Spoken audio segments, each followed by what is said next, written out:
בוקר טוב, ספר קניין, הלכות עבדים, פרק שביעי. אנחנו ממשיכים בדיני עבד כנעני וממשיכים בדיני השחרור של עבד הכנעני, ובפרט בפרק זה בגט השחרור, בשטר השחרור. הלכה א', גט שחרור צריך שיהיה עניינו הדבר שכתוב בו, דבר הקוראת בינו ובין אדוניו. זה צריך שזה יהיה דבר שקוראת, כמו שנאמר באישה, וכתב לה ספר כריתות ונתן בידה. ולומדים מגט אישה לגט עבד. דבר הקוראת בינו ובין אדוניו. ולא יישאר לאדון בו זכות. שלא יישאר בגט שום זכות לאדון.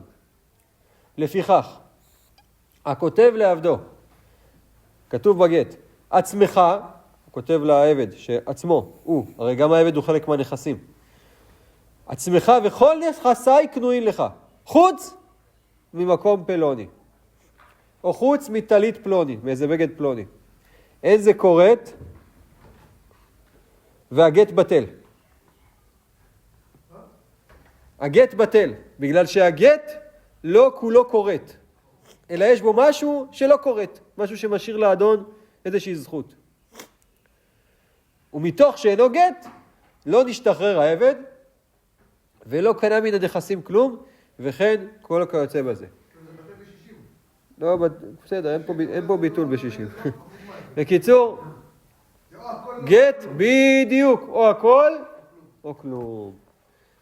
למרות שמה שכתוב בגט, הוא לא שיער שם את היד של העבד.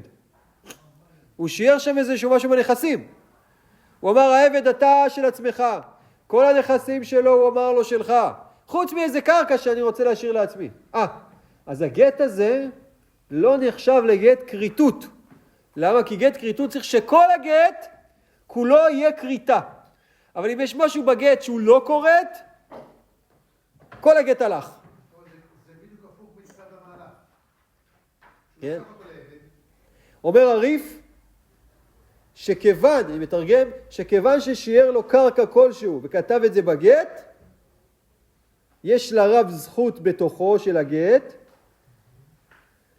וכגון זה לא קריטות. כי צריך שיהיה הגט חירות כולו לעבד. ואין. הגט, המהות של הגט, למרות שמשמעותה היא שהעבד משתחרר, כולו, כל העבד. אבל זה לא מספיק. כי חלק מהלכות הגט זה שכדי שהגט ישחרר את העבד, צריך שכל הגט יהיה גט שכולו קוראת. אבל אם בתוך הגט יש זכות לאדון, לא כל הגט קוראת, לא כל הגט קוראת, הגט הוא לא גט קריטות, הגט לא גט קריטות, העבד לא משתחרר. הערה, תח סוגריים, הערת ההשערה. למה נבחרה המילה גט, להיות המילה שמפרידה בין איש לאישה, בין עבד לאדונו? כי מדומני שהגר"א מסביר, הגאון מווילנה, שהאותיות ג' וט' לא נמצאות בכל התורה כולה אחת ליד השנייה. וכל התורה כולה לא תמצא ג' ט' אחת ליד השנייה. זאת אומרת, הצירוף של האותיות האלה, זה שתי אותיות שמעידות על הפרדה. ותעשו לזה בדיקה. כן? הלאה. טוב, אז זה יסוד ראשון רבותיי. בסדר? כן. הלכה ב' עבד שהביא גיטו וכתוב בו עצמך ונכסי קנויים לך. עצמו קנה והרי הוא בן חורין, אבל הנכסים לא קנה עד שהתקיים הגט בחותמיו כשאר השטרות. זאת אומרת, למדנו בפרק הקודם ששווים שחרורי עבדים לגיטי נשים. אחד מהדברים זה שהם שווים בשחרור עבדים במוליך ובמביא. מה זה מוליך ומביא? אז למדנו בפרק הקודם בהלכה ז' שהאישה עצמה מביאה גיטה אינה צריכה לקיימו, הואיל והגט יוצא מתחת ידה. בסדר? וכך עבד ששטר שחרור יוצא מתחת ידו אינו צריך לקיימו.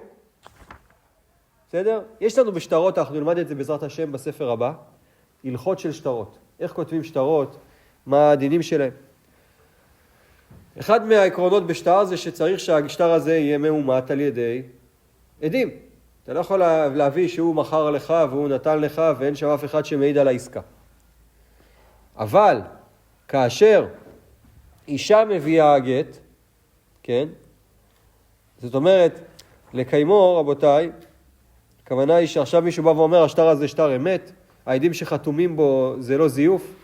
אישה שמגיעה עם גט כזה, היא מביאה את הגט, לא שליח, הגט משחרר אותה.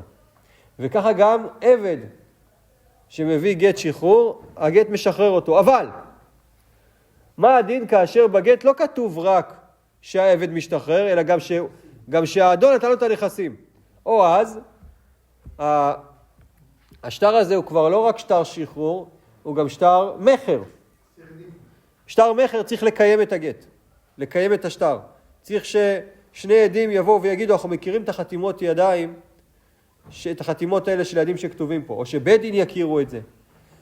או, כן, אנחנו נלמד את זה בעזרת השם בהלכות, בהמשך בספר הבא, אבל מה שמיוחד כאן זה שהעבד מגיע עם הגט, כתוב בגט שהוא משוחרר, ושכל הנכסים בשבילו. לגבי זה שהוא משוחרר מאמינים לו, זה עוד לא זה, פה לא פגענו שום דבר, יש שם שני דיבורים בגט. יש פה שני דיבורים, דיבור אחד שהוא משוחרר, דיבור נוסף שכל הנכסים. לגבי מה שהוא משוחרר מאמינים לו, לגבי מה שזה צריך קיום.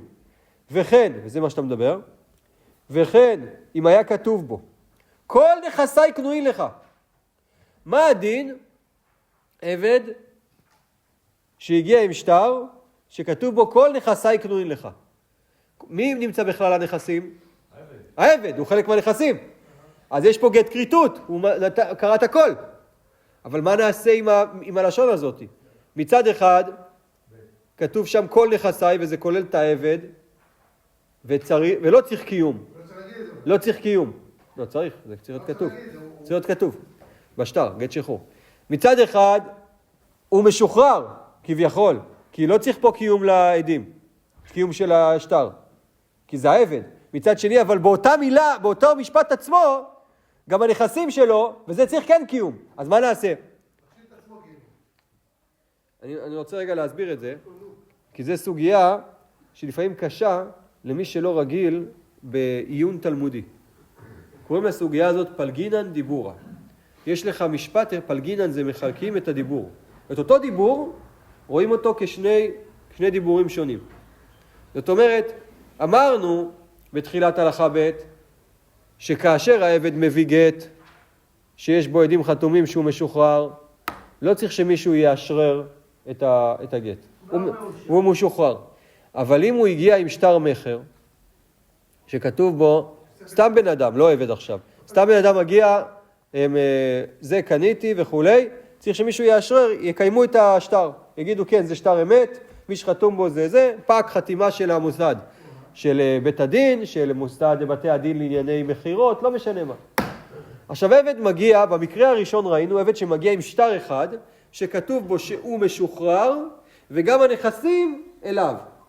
אז יש לי פה בעצם שטר אחד, שחצי ממנו, חצי מהכתוב בו, אני לא צריך אישרור, חצי ממנו אני צריך אישרור. אומר הרב, בסדר, הוא קונה את עצמו, ולגבי הנכסים שלו, נאשרר את זה, ואז יהיה שלו. מה הדין אבל, כשהוא מגיע עם שטר אחד, שכתוב בו גם רק דבר אחד, כל הנכסים שלך. הוא משוחרר או לא? הרי בשביל שהנכסים יהיו שלו, הוא צריך אישרור. מצד שני הוא חלק מהנכסים, ולגבי עצמו, הוא לא צריך אישרור, אומר הרב. וכן אם היה כתוב בו כל נכסי קנויים לך. קנה עצמו, ולא קנה נכסים עד שיתקיים הגט בחותמיו. אבל איך זה? אתה מאמין לדיבור שלו או לא מאמין? בהלכה הקודמת אמרת שהאמנתי למה שכתוב עצמך, ולנכסי אני מחכה, בסדר. אבל פה אתה לא יכול להגיד שאתה מאמין לחצי, כביכול, כי זה באותו משפט כתוב אותו דבר. הכל כתוב באותו מילה. הוא הנכסים של עצמו, אז איך אתה מאמין לו שהוא משוחרר אומר הרב, קנה עצמו ולא קנה נכסים עד שיתקיים הגט בחותמיו, שחולקים הדיבור. ואומרים, עצמו קנה, מפני שהוא נאמן להביא גט שחרורו ואינו צריך לקיימו, אבל הנכסים שאין אדם קונה אותם אלא ראייה ברורה, לא יקנה אותם עד שיתקיים השטר. למרות שהכל נאמר בדיבור אחד, קוראים לסוגיה הזאת פלגינן דיבורה. באותו דבר, אני מאמין לזה ולא מאמין לזה, למרות שאם אני האמנתי לזה, כביכול האמנתי גם לזה. לא. זה פלגינן דיבורה. הלכה ג' המשחרר שני עבדים בשטר אחד. אפשר, בטח שאפשר. המשחרר שני עבדים בשטר אחד. הוא שחרר את שני עבדים באותו שטר. לא קנו עצמן, אלא כותבין שטר לכל אחד ואחד. לפיכך הכותב כל נכסיו לשני עבדיו בשטר אחד, אף עצמה לא קנו. בסדר? אי אפשר להשתחרר, כתוב, וכתב לה ספר כריתות ונתן בידה. לה. כל אחת בפני עצמה. אי אפשר לעשות כמה שטרות. גם יבוא העדים במקרה הזה, לא... זה לא משנה, זה עצם הבעיה בשטר. השטר צריך להיות שטר אחד לעבד אחד. לכן המשחרר שני עבדים בשטר אחד לא קנו עצמם, אלא כותבים שטר לכל אחד ואחד. לפיכך הכותב כל נכסיו לשני עבדיו בשטר אחד, אף עצמן לא קנו. ואם כתב בשני שטרות, קנו. משחררים זה את זה. מה זה אומר? פשוט, מה זה אמרנו? כן, אבל מה קרה פה בעצם? הוא כל אחד משחרר את עצמו, מה בעיה? משחררים זה את זה. הוא כתב לשניהם שני שטרות, וכל שטר כתוב, כל נכסי קרויים לך. וגם לשני הוא כתב, כל נכסי קנויים לך. אבל הוא נתן את זה לשניהם. אז קודם כל... כל אחד דואג בשביל השני? מה? כל אחד דואג בשביל השני? בשביל זה תופס? לא, לכאורה, מה זה כל נכסי קנויים לך? הרי כל הנכסים הוקנו גם לך וגם לך. אז לכאורה אולי תגיד שלכל עבד אין את הכל, ואם אין את הכל אולי לא משוחרר. תשובה, הוא כן משוחרר, כולו משוחרר, אבל כיוון שנשאר לו זכות בעבד השני, כן? כי כל אחד קיבל איזשהו חלק בנכסים, אז מה שעכשיו הם צריכים זה לשחרר אחד את השני. מה? כל עבד קיבל גם משהו מעצמו בדיוק, בסדר? או מהשני. מה? או מהעבד השני. כן. מסביר הרב מסביר את זה גם. במה דברים אמורים? בשכתב בכל שטר משניהם כל נכסי נתונים לפלוני ופלוני עבדי. הוא מחלק אותו. אבל אם כתב חצי נכסי לפלוני עבדי וחצי נכסי לפלוני, אף בשני שטרות לא קנו כלום. שהעבד מכלל הנכסים, והרי שיער בהם חציו, ואין זה שחרור, וכיוון שלא ישתחרר, לא קנה מן הנכסים כלום. בקיצור, הנקודה היא כזאת. הוא לא יכול לכתוב, הוא נותן שני שטרות. בשני השטרות הללו, הוא נותן את כל נכסיו, אבל לשניהם. לכן, הוא לא יכול לכתוב חצי, נגיד שרובן ושמעון הם עבדים, טוב זה לא טוב, כי מדובר פה בבית כנעני, בסדר? ג'ורג' ומוסטפא. שנייה, ברגע ששני העבדים הכנעניים, עבד כנעני א', עבד כנעני ב', מקבלים שני שטרות, צריך, בסדר, הם יכולים שני שטרות לקבל, וכל אחד אז משחרר את השני, למרות שיש פה מציאות שבעצם כל אחד שייך קצת בשני, אבל צריך לשים לב שבשטר לא כתוב חצי לך, חצי לך. כי אז כמו שלמדנו, באף אחד מהם אין גט שחרור, כי אמרנו שהגט צריך להיות ללא שיעור, נכון? שהכל קורט, לכן כל אחד צריך לקבל גט כריתות על מלא, אבל חוץ מזה גם צריך שיהיה כתוב בו הכל. זאת אומרת, ואומר הרמה שמדובר שהוא נתן את זה לבן אדם, הוא נתן את שני השטרות לאדם אחד שיזכה לשניהם. כי הרי אם הוא ייתן את הגט הזה לעבד אחד, הוא יכתוב כל נכסי קנויים לך, אז באותו רגע הוא יצא לחירות, והעבד השני הוא העבד של הראשון. אז בשביל ששני העבדים ישתחררו ביחד, צריך שאת שני השטרות הוא ייתן בבת אחת לאדם אחד. ואז האדם הזה זוכה לשניהם בבת אחת. הבנתם? עכשיו מה שמדובר כאן,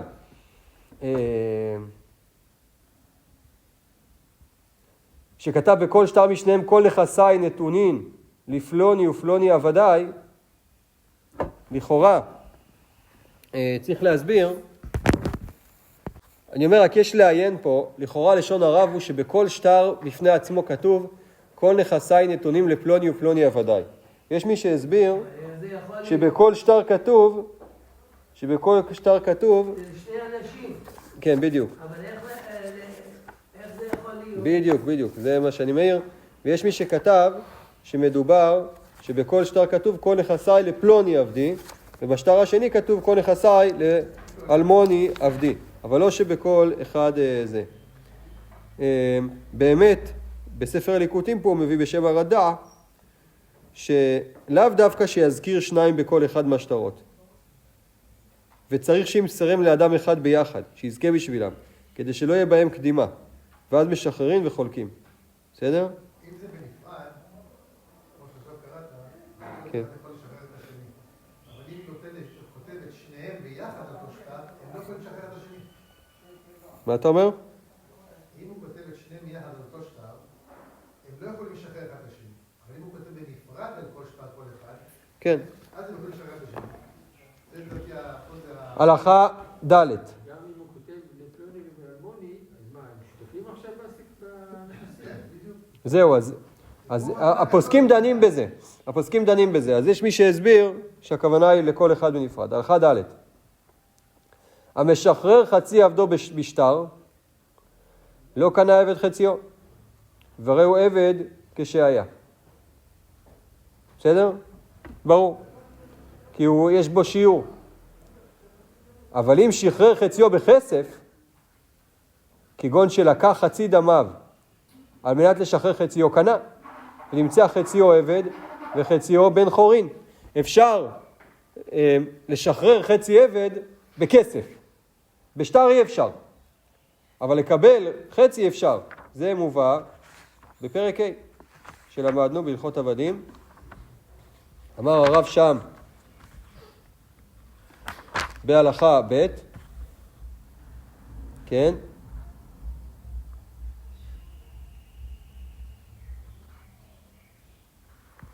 כיצד קונה את עצמו בכסף, כגון שנתן אחד לרבו מעות ואמר לו, על מנת שיצא עבדך בהן לחירות, כיוון שקיבל הרב הכסף או שווה כסף, יצא עבד לחירות. כן? ואינו ציר דעת וכו', וזכין לאדם שלא בפניו. אז אם הוא נתן עבור העבד חצי, בכסף אפשר. בשטר לא. אבל בכסף אפשר לשחרר חצי מהעבד. בסדר? במה דברים אמורים? מתי אנחנו אומרים שחצי עבד לא משתחרר בשטר, ומשחרר חציו בשטר והניח חציו. אבל אם שחרר חציו ומכר חציו, או שחרר חציו ונתן חציו במתנה, הואיל ויצא כולו מרשותו, קנה עבד חציו, והרי זה חציו עבד וחציו בן חורין.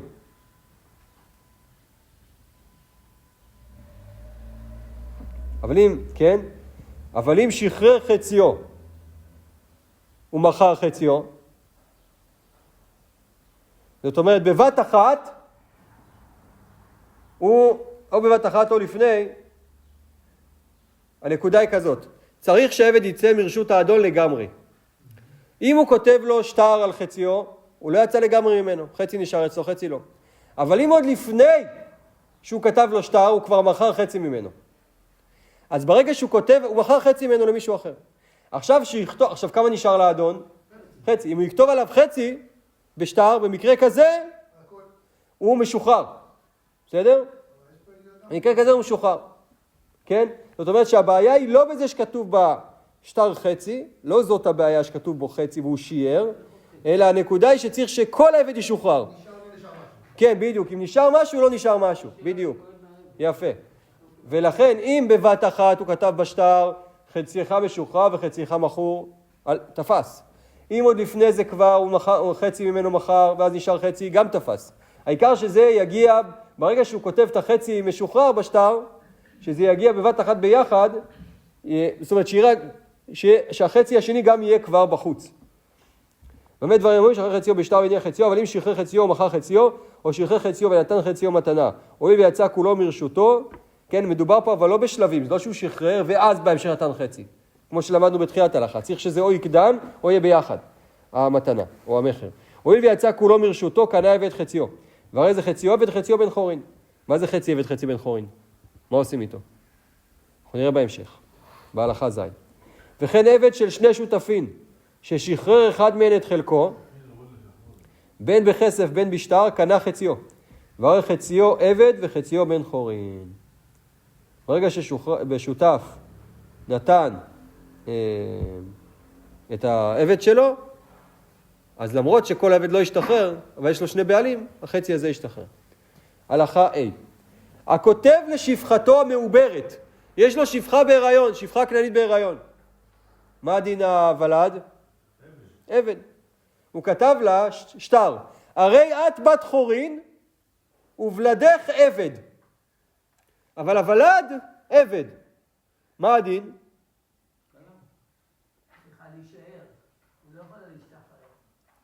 אומר הרב, דבריו קיימים, קיים.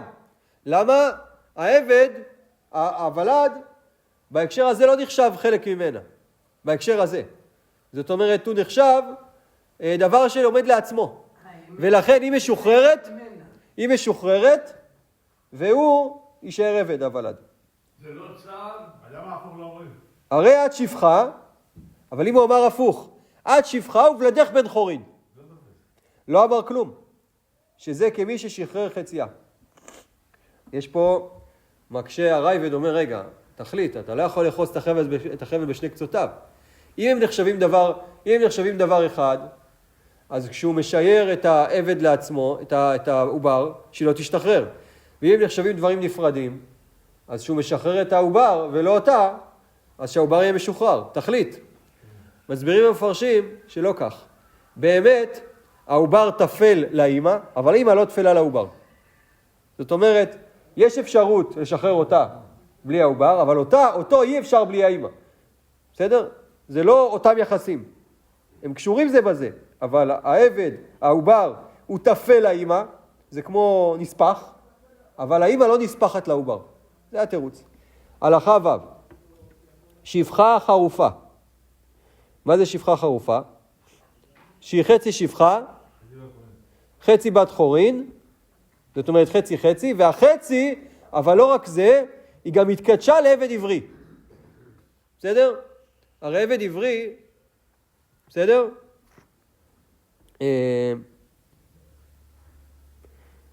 בגלל, עכשיו יש פה בעיה, היא חצי חצי. היא חצי שפחה עבד כנעני, שפחה כנענית, חצי בת חורין, מקודשת לעבד עברי. ואז יש לנו פה בעיה, כי הוא לא יכול לשאת אותה. בסדר?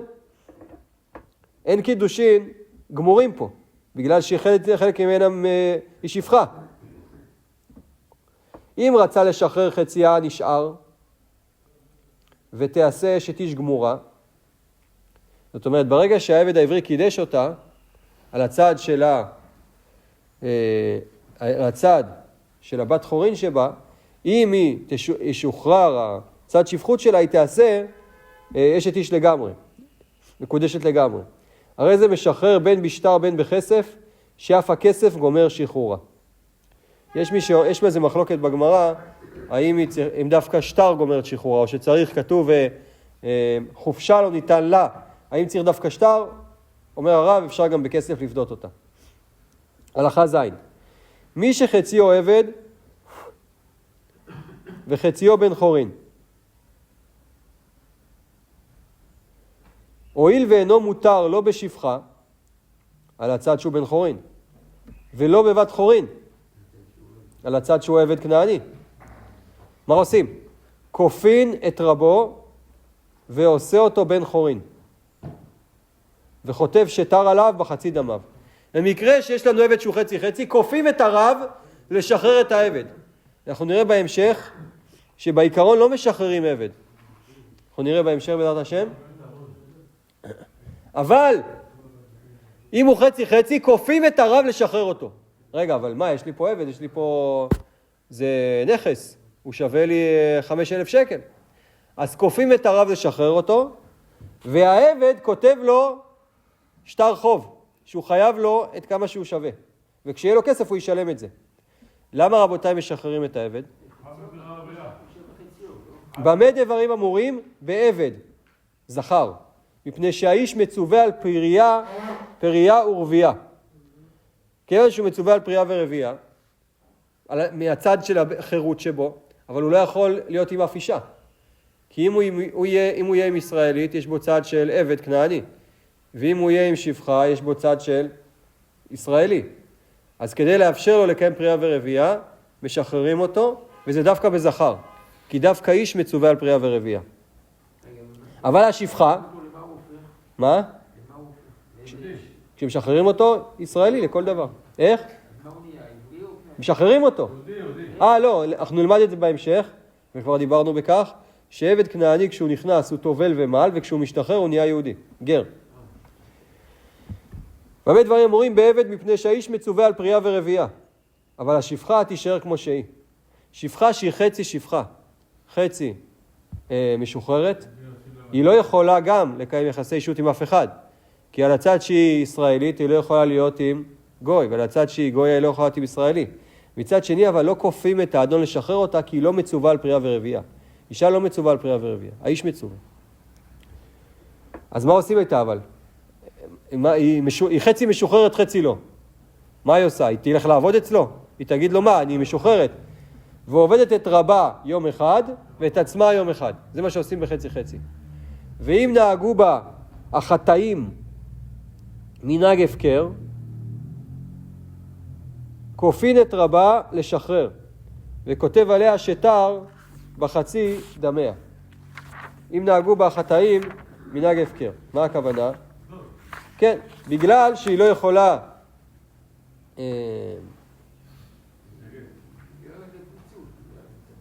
כן.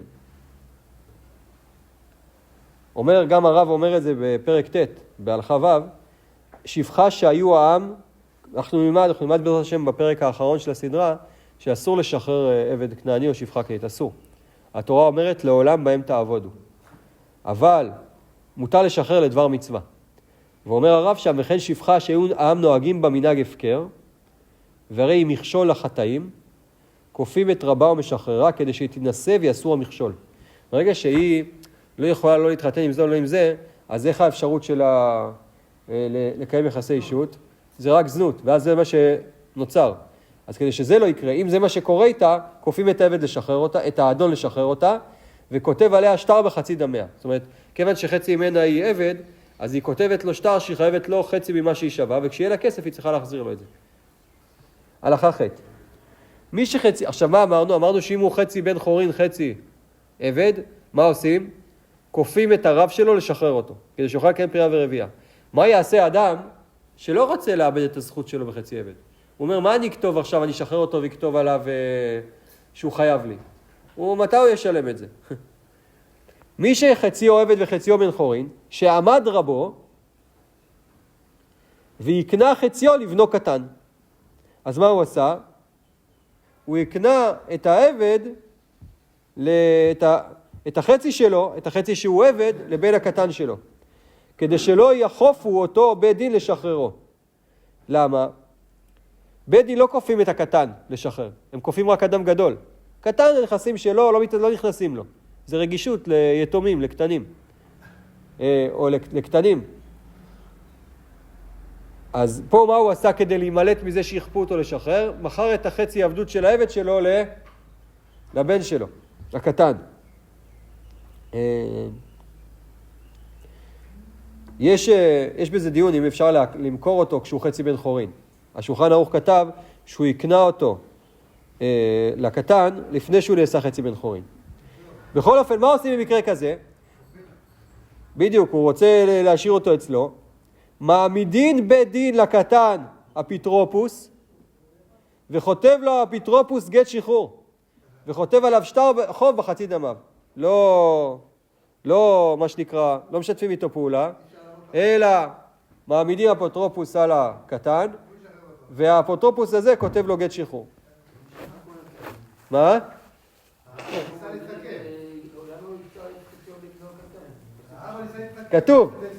כתוב, יקנה חציו לבנו הקטן כדי שלא יחופו אותו בית דין לשחררו. את הגדול הם יחופו, את הקטן לא. זה נקרא קמבינה. הוא ניסה לעשות, אז בית דין מעמידים אפוטרופוס אפוטרופוס, והאפוטרופוס כותב את שחרור, וכותב עליו שטר חוב וחצי דמה. ושוב, הוא כותב לקטן, שהעבד הזה יהיה חייב לו את החצי מהסכום שלו. ואם נשרח הקטן בעבד, ויש לו עליו געגועין, הילד מאוד אוהב אותו, הוא יתחבר אליו. קשר אישי. יתחבר אליו. יש לפעמים שדווקא, אתם יודעים, דווקא, לפעמים ההורים הם שקועים עד מעל הראש בעבודה, בעניינים, ודווקא המטפל, הם נותנים יחס לילד, ואז הילד נקשר אליהם, כן? אם נשרח הקטן בעבד, ויש לו עליו געגועין, מה עושים? מפליגין אותו ממנו במעות, שדעתו של תינוק קרובה אצל המעות. נותנים לילד, מדברים עם הילד, אומרים לו קח קצת כסף, כן, כן. הלכה ט'. שכיב מרע. שכיב מרע זה אדם, למדנו את זה כבר, חולה מסוכן, גוסס, שכתב כל נכסיו לעבדו, הוא כתב את כל הנכסים לעבד שלו. זאת אומרת שהעבד יוצא לחירות, כי הוא כל הנכסים. ועמד, והבריא. בגוסס רגיל, שנתן את כל הנכסים שלו למישהו ואז הבריא, אנחנו אומרים, כל מה שהוא עשה מתבטל, כי הוא נתן את זה, אנחנו אומרים שהוא נתן את זה על תנאי שהוא יסיים את הקדנציה, יחזיר ציוד. אבל אם בסוף הוא עמד, אז מה יהיה פה עם העבד? חוזר בנכסים, הנכסים באמת חוזרים אליו, ואינו חוזר בעבד. למה לא? אם הוא חלק מהנכסים, איך זה יכול להיות? שהרי יצא עליו שם בן חורין. הוא כבר התפרסם שהוא בן חורין. ופה יש שאלה איך זה בדיוק קורה. מה? זה משוחרר. יש מי שמסביר שזה הפקר מדין הפקר. יש פה כל מיני הסברות. למעשה, בגלל שהתפרסם עליו, אומר הרב, שהוא בן חורין, הוא כבר נשאר בן חורין. ברוך אדוני לעולם, אמן ואמן.